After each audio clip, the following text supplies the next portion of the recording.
چترال سے منتخب رکن قومی اسمبلی مولانا عبدالاکبر چترالی نے چغور کے مقام پر 2 سڑکوں کی تعمیر اور پختگی کا افتتاح کیا۔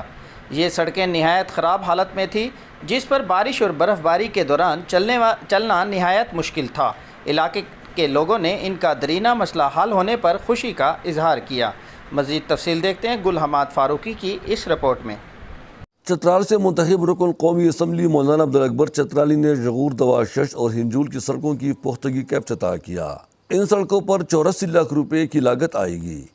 اس سلسلے میں دواشش میں علاقے کے لوگوں نے ایک مختصر تقریب منعقد کرائی، جس میں سابقہ ضلع ناظم مغفرت شاہ، ضلع امیر جماعت اسلامی اخونزادہ رحمۃ اللہ اور علاقے کے لوگوں نے بھی شرکت کی۔ مولانا چترالی نے عوامی اجتماع سے خطاب کرتے ہوئے ان کو شکریہ ادا کیا۔ انہوں نے نیشنل ہائی وے اتھارٹی پر کڑی تنقید کی کہ لورٹنل لنک روڈ کو ادھورا چھوڑا، جس پر مسافروں کو نہایت مشکلات کا سامنا کرنا پڑا ہے۔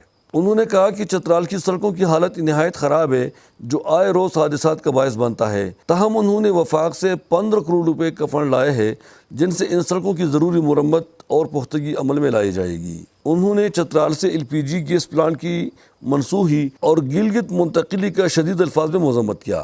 انہوں نے مطالبہ کیا کہ ضلع بھر کے سڑکوں کی تعمیر کے ساتھ ساتھ چترال کو فوری طور پر LPG گیس پلانٹ بھی لایا جائے، تاکہ جنگلات کو بے دریغ کٹائی سے بچایا جا سکے۔ آخر میں انہوں نے دواشش اور ہنجول کے سڑکوں کا افتتاح کیا۔ اس موقع پر علاقے کے لوگوں نے ان کا دیرینہ مسئلہ حل کرنے پر ان کا شکریہ بھی ادا کیا۔ یہ تقریب دعائیہ کلمات کے ساتھ اختتام پذیر ہوا۔ غلام فاروقی، اور نیوز، چترال۔